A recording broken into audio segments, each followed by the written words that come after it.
بنی اسرائیل کی حالت بہت زیادہ خراب ہوئی اور انہوں نے عہد الہی کو فراموش کیا، بت پرستی میں مبتلا ہوئے، سرکشی اور بدعمالی انتہا کو پہنچا دی، تو اللہ تبارک و تعالیٰ نے ان کے اوپر قوم جالوت کو مسلط کیا۔ جالوت عملیک بن عاد کی اولاد میں سے تھا اور ایک بہت ہی جابر بادشاہ تھا۔ یہ لوگ مصر اور فلسطین کے درمیانی ساحل پر آباد تھے۔ انہوں نے بنی اسرائیل کے آدمیوں کو گرفتار کیا، ان کے اوپر بہت زیادہ سختیاں کی۔ اب ان لوگوں نے اپنے نبی سے آ کے کہا کہ ہمارے لیے ایک بادشاہ مقرر کر جو اللہ کی راہ میں لڑے، تو ان کے نبی نے ان سے فرمایا، کالا فرمایا، حل کیا اسی تم یہ گمان رکھتے ہو ان یہ کہ کوتیبہ اگر فرض کر دیا جائے علیکم تم پر قتال جنگ کرنا یا جہاد کرنا، الا تو کیا تم تقاتلو نہ لڑو گے؟ یعنی انہوں نے کہا کہ اگر تم پر جنگ مسلط کر دی جائے یا جہاد فرض کر دیا جائے تو کیا ایسا تو نہیں ہوگا کہ تم اس سے پھر جاؤ؟ تو انہوں نے کہنے لگے وما لنا کیا نہیں ہے ہمارے لیے الا نقاتلا کہ ہم لڑیں فی سبیل اللہ اللہ کی راہ میں، وقد یقیناً اخرجنا ہمیں نکالا گیا ہے۔ یعنی وہ کہنے لگے کہ ہمیں کیا ہو گیا ہے کہ ہم اللہ تبارک و تعالیٰ کی راہ میں نہ لڑیں جب کہ ہمیں نکالا گیا ہے، ہمارے خاندانوں کو نکالا گیا ہے ہمارے گھروں سے۔ واقعہ کچھ یوں ہے کہ جب جالوت نے بنی اسرائیل کے اوپر ظلم کیے، ان کے خاندانوں کو غیر آباد کیا، انہیں گھروں سے نکالا، تو اس وقت ان میں کوئی نبی موجود نہ تھا۔ خاندان نبوت میں صرف ایک ہی بی بی زندہ تھیں جو اس وقت حاملہ تھی۔ اللہ تبارک و تعالیٰ نے ان کے ہاں بیٹے کی ولادت فرمائی تو انہوں نے اس کا نام اشماویل رکھا۔ جب آپ بلوغت کو پہنچے تو ایک رات قریب استاد کو سوئے ہوئے دیکھا اور آپ کو خواب کی صورت میں اشارہ ہوا جس میں آپ کو حضرت جبرائیل علیہ السلام نے آواز دی اور اشماویل کہہ کر پکارا۔ آپ کو یہ لگا کہ شاید استاد محترم نے آپ کو پکارا ہے۔ آپ نے اپنے استاد کے پاس جا کے پوچھا تو انہوں نے کہا کہ بیٹا جاؤ سو جاؤ۔ آپ نے دوبارہ یہی خواب میں آواز سنی تو آپ دوبارہ اپنے استاد محترم کے پاس گئے۔ استاد محترم کو یہ پتہ چل چکا تھا کہ یہ اللہ تبارک و تعالیٰ کی طرف سے کوئی بشارت ہے۔ اس پر انہوں نے کہا کہ بیٹا اگر اب میں آپ کو پکاروں تو آپ آگے سے خاموش رہنا۔ جب تیسری مرتبہ جبرائیل امین نازل ہوئے اور انہوں نے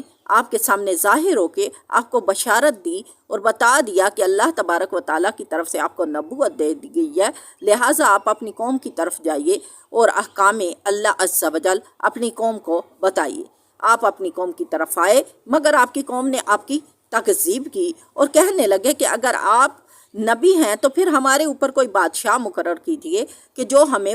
جالوت کے ظلم و ستم سے بچائے۔ اللہ تبارک و تعالیٰ کے اس نبی نے ان سے کہا کہ کیا ایسا تو نہیں ہوگا کہ جب تم پر جہاد مقرر کر دیا جائے تو تم اس سے پھر بھاگو؟ تو وہ کہنے لگے کہ ہمیں کیا ہو گیا ہے کہ ہم جہاد نہ کریں گے جب کہ انہوں نے ہمارے اوپر بہت زیادہ مظالم کیے ہیں اور ہمارے آباء و اجداد کو ہم سے چھینا ہے،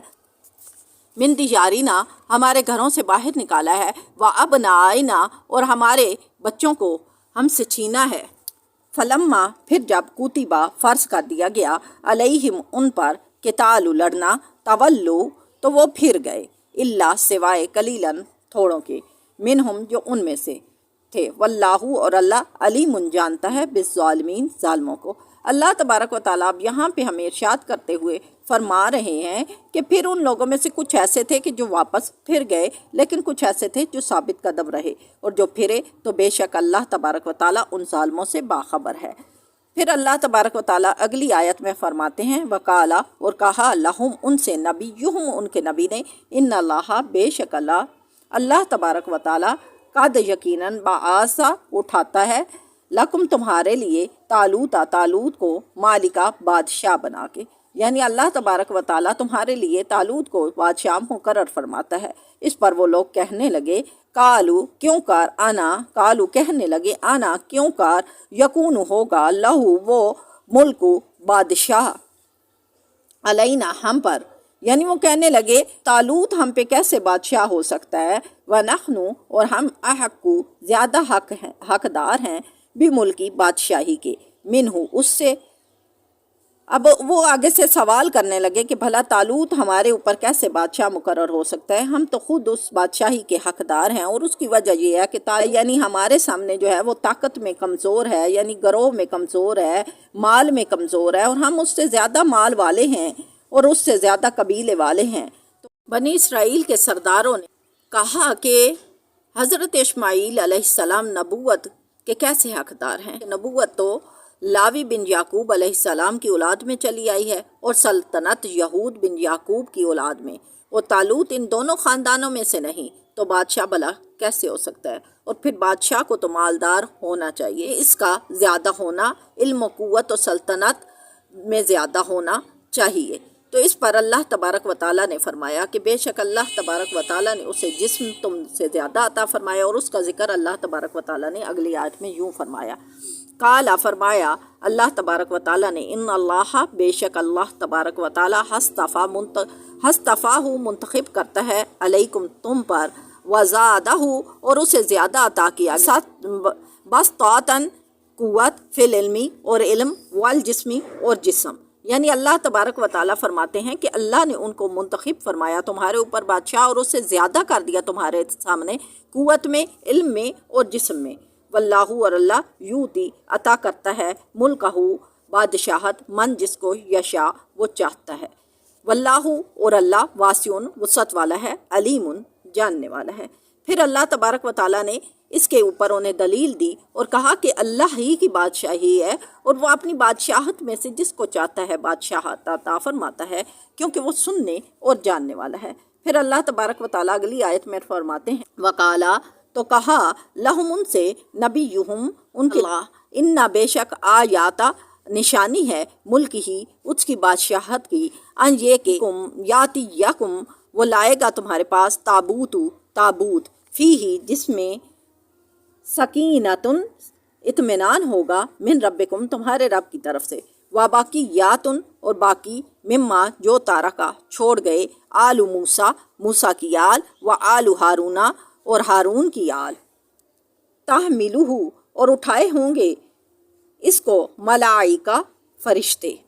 انا بے شک فی میں ذالک ہیں لآیاتن نشانیاں، لکم تمہارے لیے، ان اگر کنتم تم ہو مؤمنین مومن۔ اب یہاں پر اللہ تبارک و تعالیٰ نے ان کو بتا دیا کہ تمہارے لیے جو نبی بنایا گیا ہے اس کی نشانی یہ ہے کہ تمہارے پاس وہ تابوت جو تم کھو چکے تھے تمہیں واپس دے دیا جائے گا، وہ لے کے آئے گا، اور یہ وہ تابوت ہوگا کہ جس کے اندر تمہارے لیے اطمینان ہوگا۔ اب اس تابوت کی کہانی کچھ اس طرح سے ہے کہ شمشاد کی لکڑی سے بنا ہوا یہ صندوق ایک صندوق کی شکل میں تھا، جس کا طول 3 ہاتھ اور عرض 2 ہاتھ کا تھا۔ اس کو اللہ تبارک و تعالیٰ نے حضرت آدم پر نازل فرمایا۔ اس میں تمام انبیاء السلام کی تصاویریں تھیں، ان کے مساکن اور مکانات کی تصاویر میں آخر میں حضرت رسول صلی اللہ تعالیٰ علیہ وآلہ وسلم کی دولت سرائے حضرت آدم سے لے کے حضرت موسیٰ اور پھر حضرت ہارون، اور اس کے ساتھ ساتھ آگے یہ نسل در نسل منتقل ہوتا رہا۔ چنانچہ اس تابوت میں الواح توریت کے ٹکڑے بھی تھے، اور حضرت موسیٰ علیہ السلام کا عصا اور آپ کے کپڑے اور آپ کے نالین،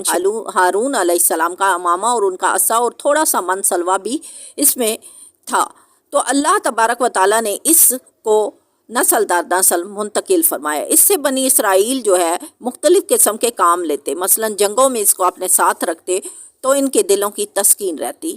آپ کے بعد یہ تابوت بنی اسرائیل میں چلتا آیا، جب انہیں کوئی مشکل در پہ رکھ کیا سامنے بیٹھ کر بہت ساری دعائیں کرتے اور کامیاب ہوتے، اور دشمنوں کے مقابلے میں بھی اس کو ساتھ ساتھ رکھتے تو فتح پاتے۔ جب بنی اسرائیل کی حالت خراب ہوئی اور بدعملی بہت زیادہ بڑھ گئی اور اللہ تبارک و تعالیٰ نے ان کے اوپر قوم عمالقہ کو مسلط کیا، تو وہ اس تابوت کو چھین کر لے گئے اور اس کو نجس اور گندے مقامات میں رکھا اور اس کی بے حرمتی کی، اور ان گستاخیوں کی وجہ سے ان کے اوپر بہت سارے مصائب مبتلا ہوئے، اور ان کی 5 بستیاں جو ہیں وہ ہلاک کر دی گئیں۔ جب ان کے اوپر یہ تمام اللہ تبارک و تعالیٰ کی طرف سے ہلاکت آئی تو انہیں اس بات کا یقین ہوا کہ یہ بربادی صرف اس تابوت کی وجہ سے ہے، لہٰذا انہوں نے اس تابوت کو ایک بیل گاڑی پر رکھ کر بیلوں کو چھوڑ دیا، اور فرشتے اس کو اٹھا لے گئے اور بنی اسرائیل کے سامنے طالوت کے پاس لائے، اور اس تابوت کا آنا ہی بنی اسرائیل کے لیے طالوت کی بادشاہی کی نشانی قرار دیا۔ بنی اسرائیل یہ دیکھ کر اس کی بادشاہی کے مقرب ہوئے اور جہاد کے لیے پھر آمادہ ہو گئے۔ تو اللہ تبارک و تعالیٰ نے اس تمام آیت میں یہ تمام واقعہ بیان فرمایا۔ آئیے آج کے رکوع کا جائزہ لیتے ہیں کہ آج کے رکوع میں ہم نے کیا سیکھا۔ سب سے پہلے ہم نے ان لوگوں کے بارے میں معلوم کیا کہ جو لوگ موت کے ڈر سے اپنے گھروں سے باہر نکلے تو موت نے ان کا پیچھا کیا، اور پھر حضرت حزقیل علیہ السلام کی دعا پر انہیں زندہ کیا گیا، اور پھر وہ دوبارہ مدتوں تک زندہ رہے۔ پھر اللہ تبارک و تعالیٰ نے جہاد کے بارے میں فرمایا کہ اللہ کی راہ میں لڑو، اور ساتھ ہی قرض حسنہ کا حکم بھی دیا کہ اللہ کی راہ میں خرچ کرو تاکہ اللہ تبارک و تعالیٰ تمہیں دگنا اور چگنا مال عطا فرمائے۔ پھر بنی اسرائیل کے سرداروں کا ذکر کرتے ہوئے اللہ تبارک و تعالیٰ نے اس تمام واقعہ کے بارے میں روشنی ڈالی جو میں نے ابھی آپ کو سنایا، کہ ان کے سرداروں نے اپنے نبی سے کہا کہ آپ ہمارے لیے کوئی بادشاہ مقرر کریں، اور بادشاہت مقرر کرنے کی وجہ یہ تھی کہ جالوت جو بادشاہ ان پر مقرر تھا یہ ان پر بہت مظالم کرتا،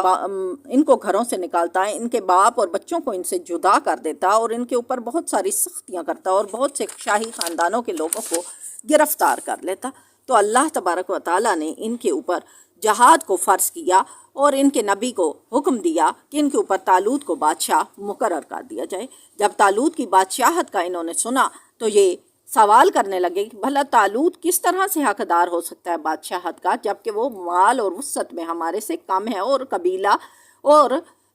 نسب اس کا کمزور ہے۔ تو اللہ تبارک و تعالیٰ نے یہ حکم دیا کہ اللہ تبارک و تعالیٰ نے اس کو منتخب کیا، اور وہ زیادہ ہے تمہارے سامنے قوت میں، جسم میں اور مال میں، اور اللہ کی بادشاہت ہے، وہ جس کو چاہتا ہے بادشاہت عطا فرماتا ہے۔ اور پھر اللہ تبارک و تعالیٰ نے ان کے سامنے تابوت سکینہ کو لا کر اس کی نشانی دی کہ طالوت ہی ان کے اوپر بادشاہ مقرر ہوا ہے۔ اللہ تبارک و تعالیٰ ہم سب کو علم دین سیکھنے، سمجھنے اور عمل کرنے کی توفیق عطا فرمائے۔ صلی اللہ تعالیٰ علی محمد۔